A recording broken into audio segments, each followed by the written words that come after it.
Good morning and welcome to Bible study for February. Oh goodness, is it the 24th or it is the 24th. I almost lost track. And it is a day that we are finishing up our journey through the book of Numbers. So we are in Numbers chapter 27.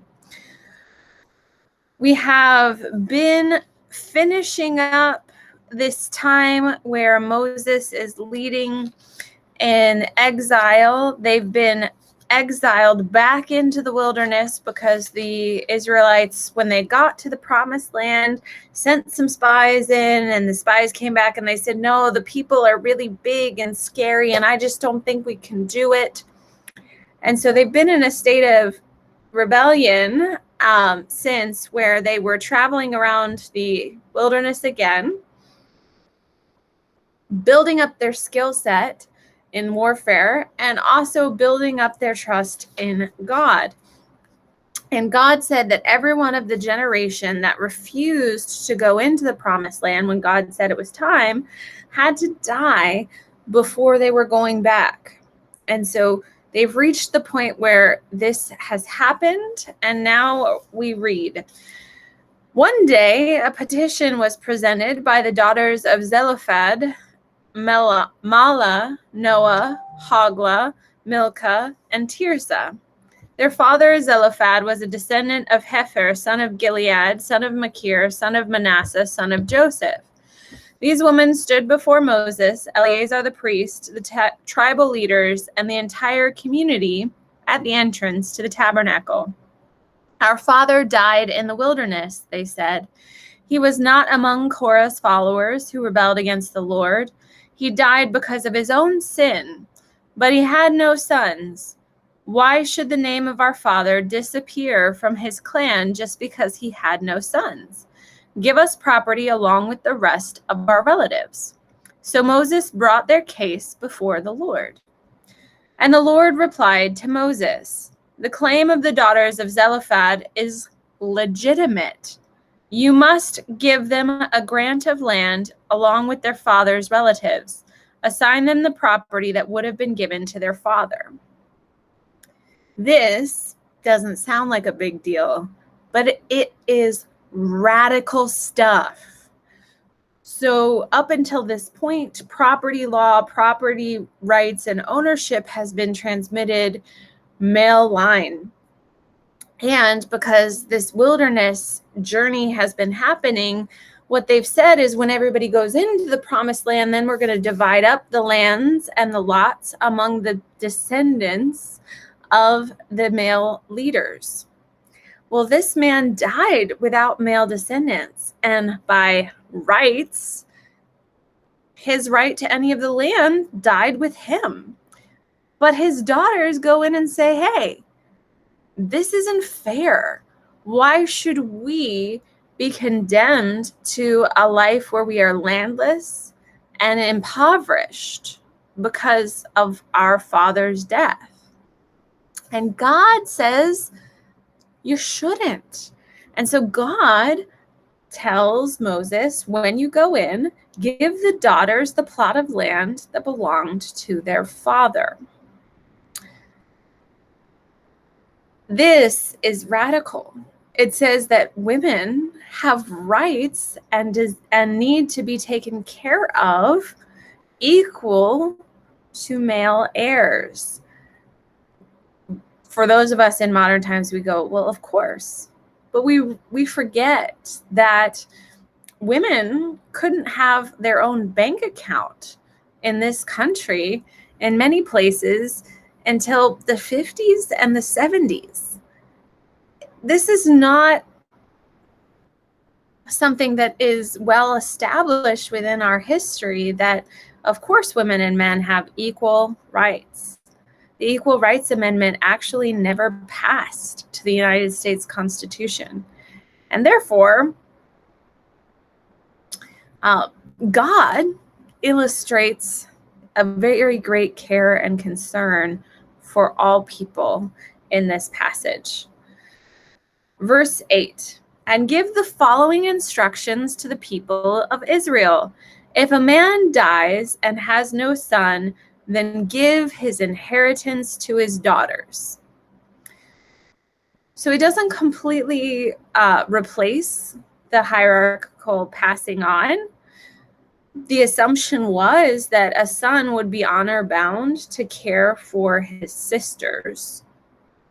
But if there were no sons, this is a lasting covenant promise that daughters have the right to inherit.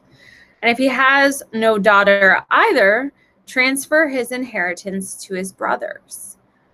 Again, this idea that just because you died without a child doesn't mean that your stuff just becomes fair and free game. There are property laws that where they should go. If he has no brothers, give his inheritance to his father's brothers. But if his father has no brothers, give his inheritance to the nearest relative in his clan. This is a legal requirement for the people of Israel, just as the Lord commanded Moses. So this is forever a legal requirement. Now we have a new leader being chosen and lifted up. Because remember, Moses has to die too before they can go into the promised land because of Moses' own sin, where he beat the rock rather than just using his voice as God instructed for water to pour forth. He showed forth distrust and anger in that moment. And God says, you're not going to go in either. So we have to have a new leader before they can go in. One day the Lord said to Moses, climb one of the mountains east of the river and look out over the land I have given the people of Israel. After you have seen it, you will die like your brother Aaron, for you were both rebelled against my instructions in the wilderness of Zin. When the people of Israel rebelled, you failed to demonstrate my holiness to them at the waters.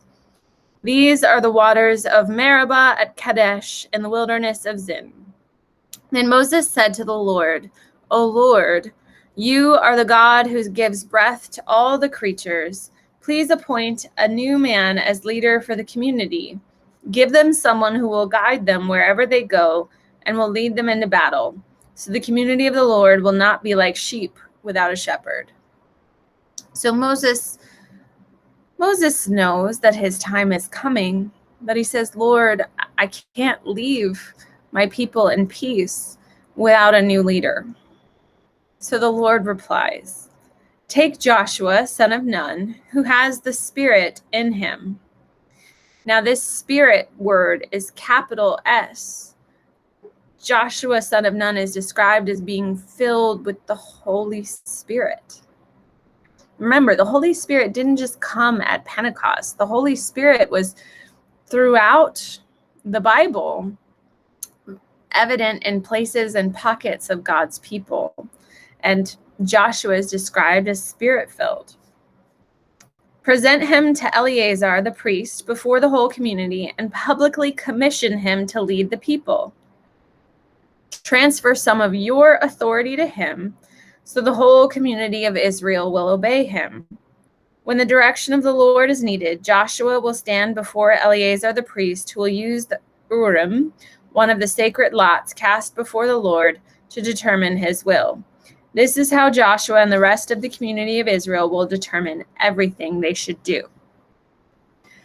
We still follow some of this sort of practice. When we install a new leader in the church, we have a celebration of new ministry where the bishop comes and the bishop gives some of his authority for the pastoral care and concern and leadership of the congregation and gives that to the priest or the vicar in charge of a congregation. The idea being that some authority is passed on and given to those who will succeed. But it's interesting, this little piece here where Joshua is instructed on how to use the Urim and the Thummim. These are, if you think way back when we were describing what the priests would wear in Leviticus, they have a little chest plate and it has a box within it. And within that box are the Urim and the Thummim. And those are, we don't know. They don't exist to history anymore. But what we know about them was they were some type of symbol or dice or stick that was essentially a yes-no type of indication, or a not yet or soon type of thing. And so it was in these ways that they prayed and asked God for guidance. Pardon me. So this is how Joshua is instructed to look for God's guidance. This is not something we would do today. I don't know how many of us take a magic 8-ball very seriously. In terms of shake it, not yet. But this was a thing done in conjunction with prayer, and we trust God was influencing the outcome. And while not many of us would shake a magic 8-ball and expect to sincerely hear from God, many of us will ask God for a sign. Like, okay, God, if you want me to do this, I need this to happen. I did that when I received my calling and said, okay, if you want me to go to seminary, then I need you to help me get scholarships. And I need scholarships to happen in order for me to go. And God helped that happen. It was a sign for me that, yes, this was the right path. I don't know what your signs are, but that's a legitimate way to interact with God. So Moses does everything the Lord commands him to do. He presents Joshua to Eleazar, the priest, and the whole community. Moses laid his hands on him and commissioned him to lead the people, just as the Lord commanded through Moses. So now we have the next leader is commissioned, and now we're going to review the daily offerings again.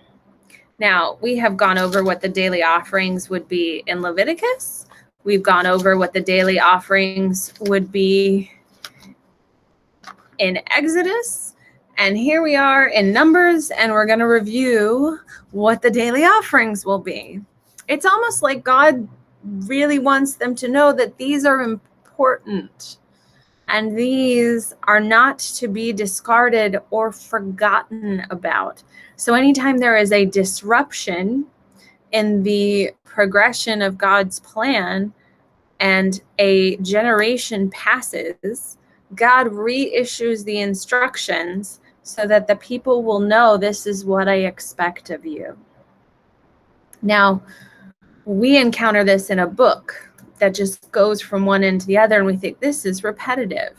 But this was oral history being given to the people in their time.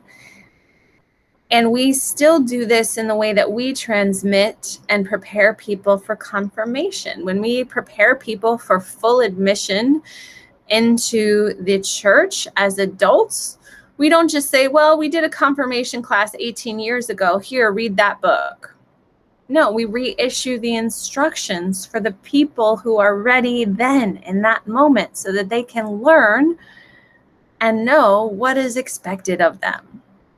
So even though it's repetitive and boring, we're going to go through it again because God thought it was important. The Lord said to Moses, give these instructions to the people of Israel. The offerings you present as special gifts are a pleasing aroma to me. They are my food. See to it that they are brought at the appointed times and offered according to my instructions. Say to the people, this is my special gift you must present to the Lord as your daily burnt offering. You must offer 2 one-year-old male lambs with no defect. Sacrifice 1 lamb in the morning and the other in the evening. With each lamb, you must offer a grain offering of 2 quarts of choice flour mixed with 1 quart of pure oil of pressed olives. This is the regular burnt offering instituted at Mount Sinai as a special gift, a pleasing aroma to the Lord. Along with it, you must present the proper liquid offering of 1 quart of alcoholic drink with each lamb, poured out on the holy place as an offering to the Lord. Offer the second lamb in the evening with the same grain offering and liquid offering. It too is a special gift, a pleasing aroma to the Lord. So God establishes this pattern. God doesn't need to eat. We know God is not truly feeding on these sacrifices. But what is being fed and nourished here is this cycle of morning and evening devotion to God and connection with God through these sacrifices, and the acknowledgement that all we have is a gift from God, and so we give a small portion back. Verse 9, on the Sabbath day, sacrifice 2 one-year-old male lambs with no defects. They must be accompanied by a grain offering of 4 quarts of choice flour mixed with olive oil and a liquid offering. This is the burnt offering to be presented each Sabbath day in addition to the regular burnt offering and its accompanying liquid offering. So rather than 2 lambs, you add 4 to that. And so every Sabbath, there are 6 lambs being sacrificed, along with 5 quarts of flour with oil and extra liquid offerings. Why? Well, remember the Sabbath day and keep it holy.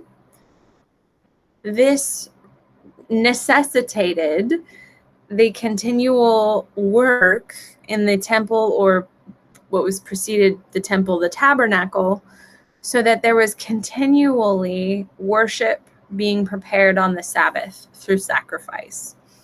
It established a rhythm throughout the day that insisted that the place was used in accordance to God's purposes.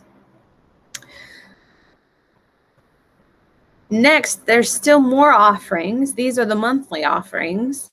On the first day of each month, present an extra burnt offering to the Lord of 2 young bulls, 1 ram, and 7 one-year-old male lambs, all with no defects. These must be accompanied by grain offerings of choice flour mixed with olive oil, 6 quarts with each bull, 4 quarts with the ram, and 2 quarts with each lamb. This burnt offering will be a special gift, a pleasing aroma to the Lord. You must also present a liquid offering with each sacrifice, 2 quarts of wine for each bull, 1/3 of a gallon for the ram, and 1 quart for each lamb. Present this monthly offering on the first day of each month throughout the year. On the first day of each month, you must also offer 1 male goat for a sin offering to the Lord. This is in addition to the regular burnt offering and its accompanying liquid offering. So by now you're probably thinking, this is a lot of animals. Well, remember, these were not all every person giving these. There were times that were taken care of by one clan or another. And so it rotated who was the responsibility to be providing these elements for the sacrifice.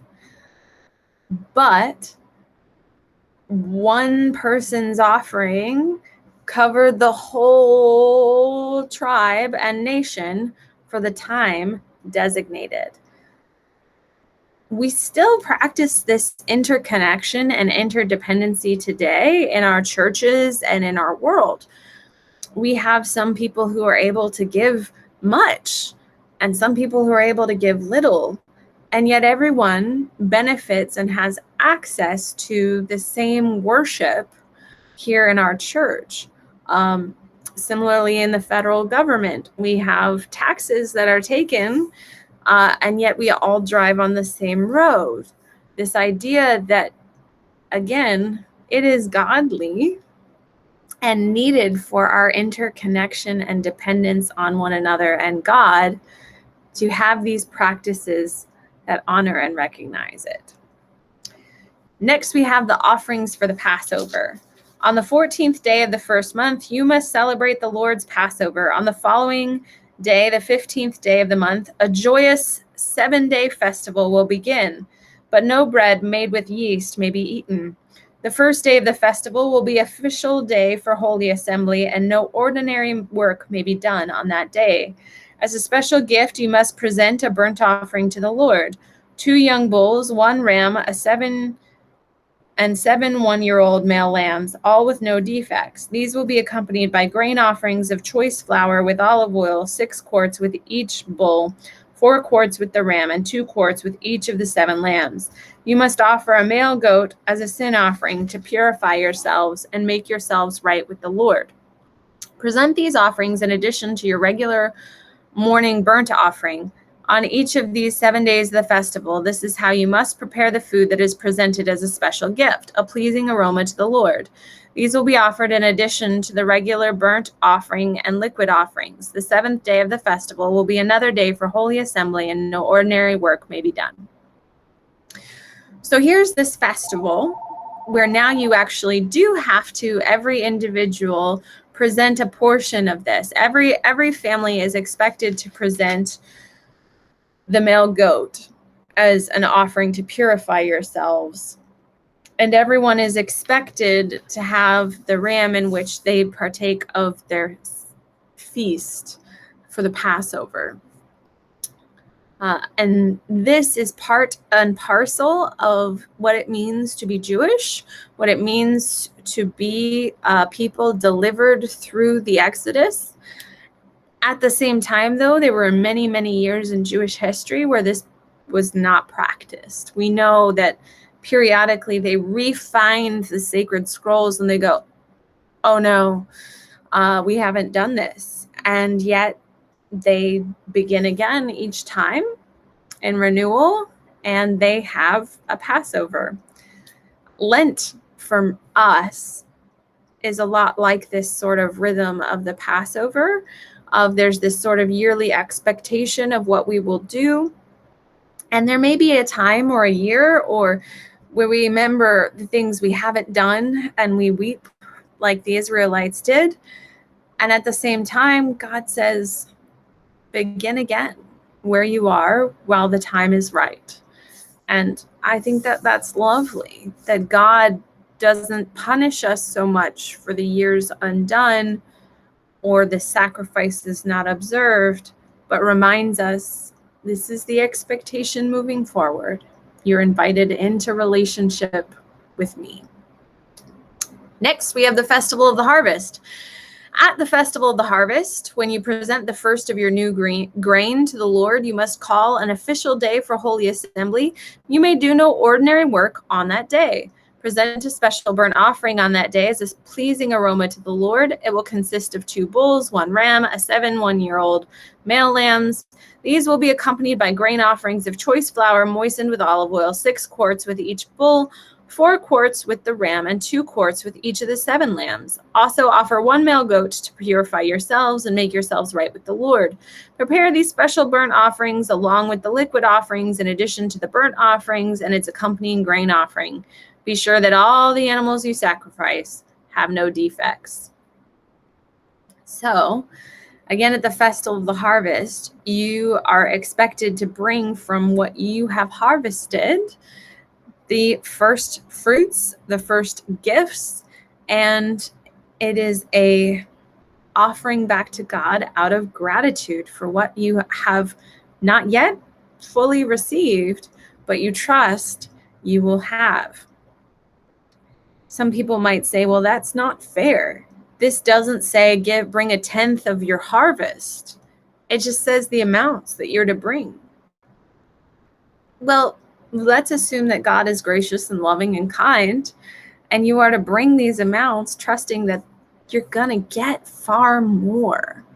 That is the thing that we hope for when we are living in community with God, is that we get out of God's grace and abundance and blessing. All right, next we have the Festival of the Trumpets. Celebrate the Festival of the Trumpets each year on the first day appointed month in early autumn. You must call an official day for holy assembly, and you may do no ordinary work. On that day, you must present a burnt offering as a pleasing aroma to the Lord. It will consist of 1 young bull, 1 ram, and 7 one-year-old male lambs, all with no defects. These must be accompanied by grain offerings of choice flour moistened with olive oil, 6 quarts, and the bull 4 quarts with the ram, and 2 quarts with each of the 7 lambs. In addition, you must sacrifice a male goat as a sin offering to purify yourselves and make yourself right with the Lord. These special sacrifices are in addition to your regular monthly and daily burnt offerings, and they must be given with their prescribed grain offerings and liquid offerings. These offerings are given as a special gift to the Lord, a pleasing aroma to him. We don't celebrate the festival of the trumpets as Christians. We don't actually celebrate very many of these. We do the festival of the harvest. The Feast of Weeks is also the feast of the time of Pentecost. So some of these we have incorporated as Jesus observed them, and others of them we don't. And that's okay. If you'd like to learn more about any of these, I highly recommend you search online for some Jewish sources, and they will tell you much more about how they are practiced still today. Now, the Day of Atonement, 10 days later, on the 10th day of the same month, you must call another holy assembly. On that day, the Day of Atonement, you must go without food, and you must do no ordinary work. You must present a burnt offering as a pleasing aroma to the Lord. It will consist of 1 young bull, 1 ram, and 7 one-year-old male lambs, all with no defects. These offerings must be accompanied by the prescribed grain offerings of choice flour mixed with olive oil, 6 quarts of choice flour with the bull, 4 quarts of choice flour with the ram, and 2 quarts of choice flour with each of the 7 lambs.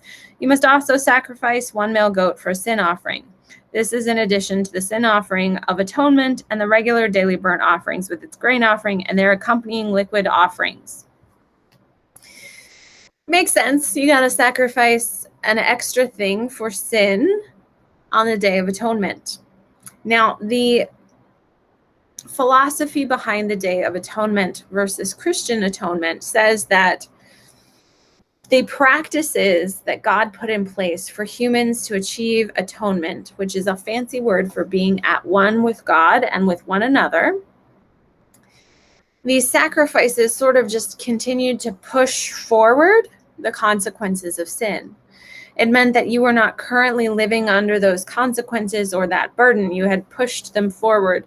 And the idea that many Christian scholars have is that these were just continually being pushed forward until the time of Christ.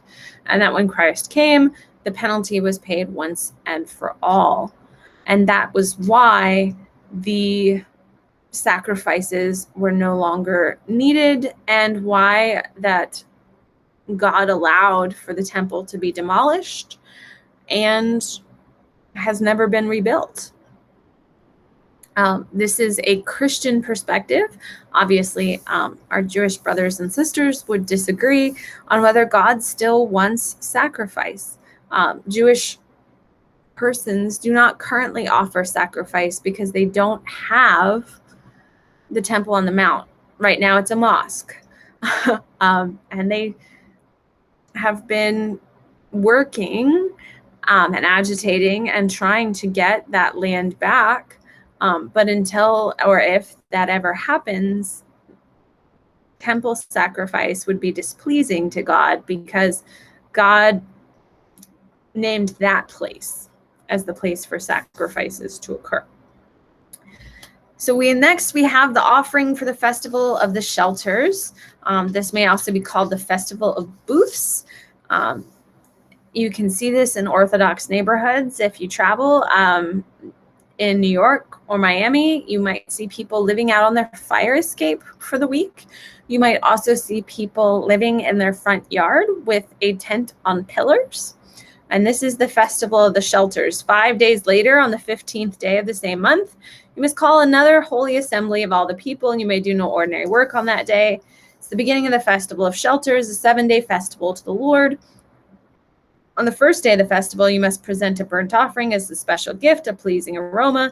It will consist of 13 young bulls, 2 rams, and 14 one-year-old male lambs, all with no defects. Each of these offerings must be accompanied by a grain offering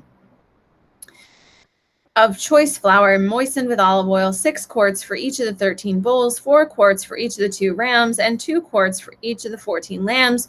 You must also sacrifice a male goat as a sin offering in addition to the regular burnt offering, and with its accompanying grain offering and liquid offering.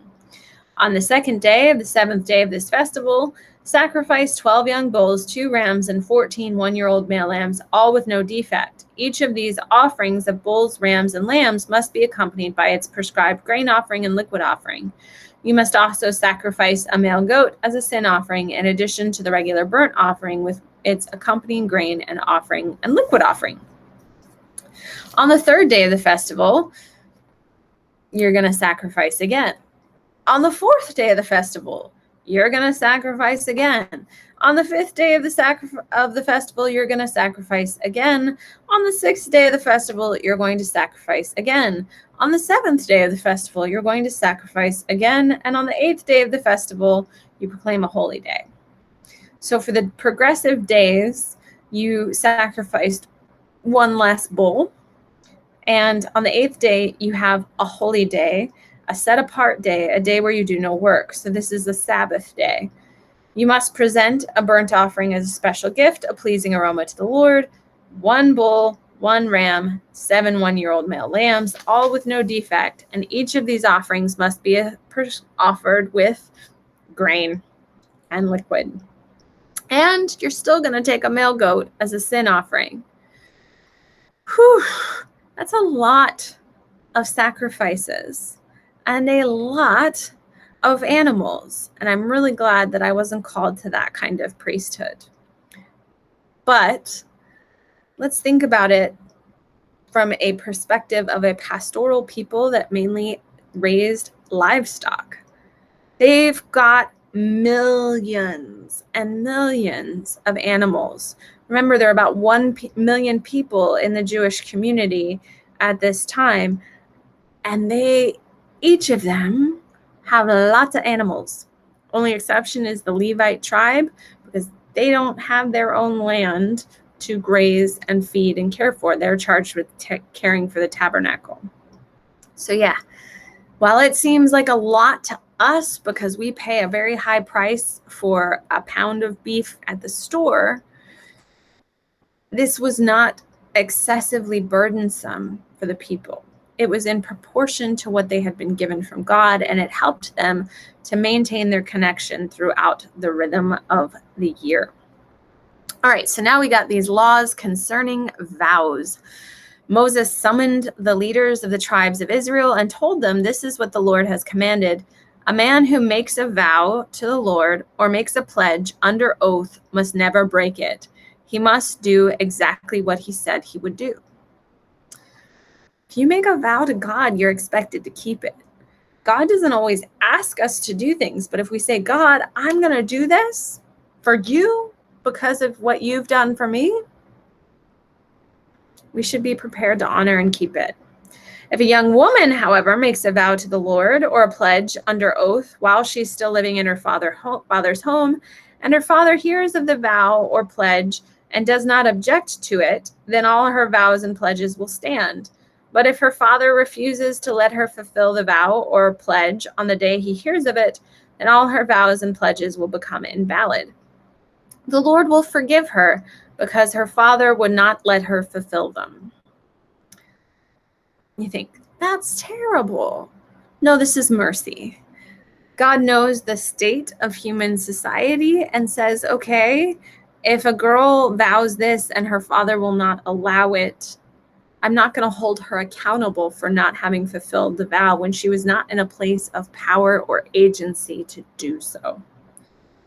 Now, a young woman, suppose, makes a vow or binds herself with an impulsive pledge and later marries.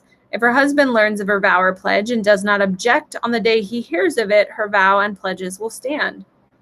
But if her husband refuses to accept her vow or impulsive pledges on the days he hears of it, he nullifies her commitments and the Lord will forgive her. If, however, a woman is a widow or is divorced, she is expected to fulfill all her vows and pledges because she is expected to have the agency to do so. But suppose a woman is married and living in her husband's home when she makes a vow or binds herself with a pledge. If her husband hears of it and does not object to it, her vow or pledge will stand.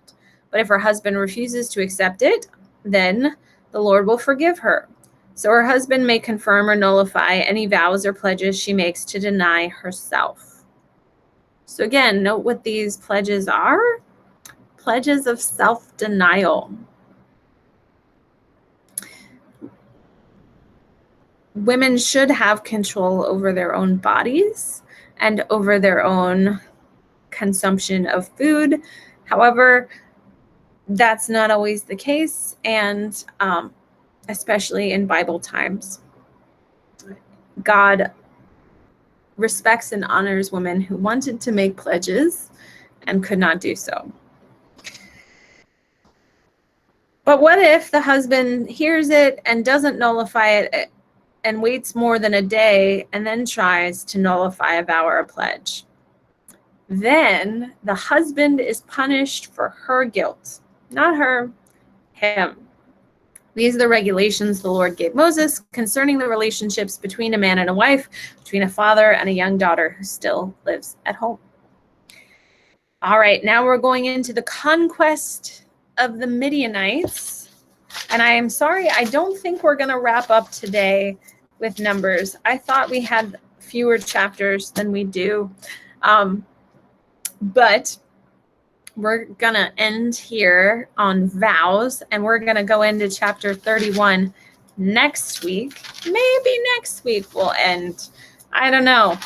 But I'm going to go ahead and end now. So if you have questions and want to come off mute, you can go ahead and prepare to do so.